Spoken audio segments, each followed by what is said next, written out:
নমস্কার নমস্কার। তো আমরা দুজনে মিলে এই কাজটা করছি, ইন ডিটেল পরে কথা বলছি। বাহ বাহ, নাইস, খুব ভালো।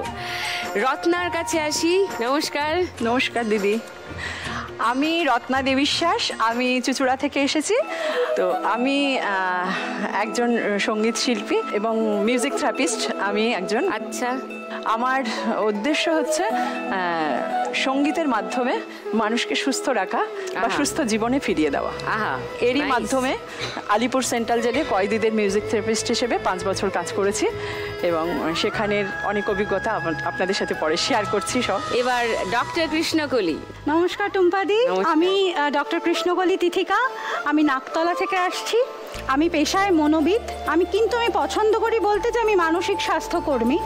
প্রথমে ফিলসফি নিয়ে, তারপরে সাইকোলজি নিয়ে আমার রিসার্চ ওয়ার্ক সেটা সম্পন্ন করে তারপরে এখন প্র্যাকটিস করছি। ওকে, তো খেলাটা শুরু করি, তারপরে কথা বলতে বলতে যাব। হ্যাঁ, ফার্স্ট রাউন্ড শুরু করছি। ফার্স্ট রাউন্ডে আমাদের আজকের খেলা নোট দিয়ে যায় চেনা। স্বপ্নার কাছে আসি একবার। এই কাজটা কবে থেকে শুরু করলেন? মানে প্রথম প্রেম তো কবিতা আবৃত্তি সেসব তো চলছিলই, এই হিল করার প্রসেসটা মানে এইটা হঠাৎ মাথায় এলো কেন?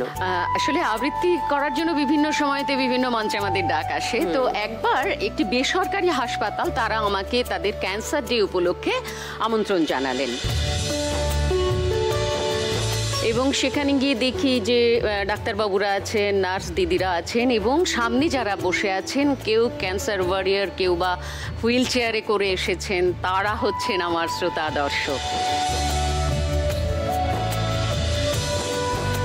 তো সেই দিন ওদের সামনে আমি বাড়ি থেকে একটা প্রস্তুতি নিয়েই এসেছিলাম যে এখানে এমন কিছু কবিতার আবৃত্তি হওয়া দরকার যেটা অন্তত ওদেরকে একটা নতুন আলো দেখাতে পারে।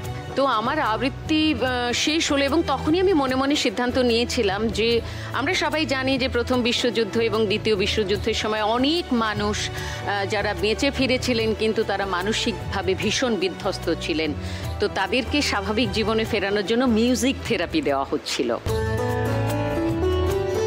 এত বছর আবৃত্তি করছি, আমার তখন হঠাৎ মনে হলো কবিতারও তো সেই শক্তি আছে, সেও তো হিল করতে পারে। এবং সেটা শুধু যে যারা হসপিটালে ভর্তি আছেন শারীরিকভাবে অসুস্থ তা তো নয়, এখন তো অনেক মানুষ 8 থেকে 80 মানসিক স্ট্রেস, ট্রমা এই সমস্তর মধ্যে দিয়েও তারা কাটাচ্ছেন। সুতরাং সব মানুষের কাছে যদি এইরকম কোনো পজিটিভ বার্তা দেওয়া যায় কবিতার মাধ্যমে তাহলে কেমন হয়। ফলে শুরু হয়ে গেল আমার জার্নি এবং তারপরে অনেকগুলো হাসপাতালে আমি কাজ করলাম, ইউনিভার্সিটিতে কাজ করলাম এবং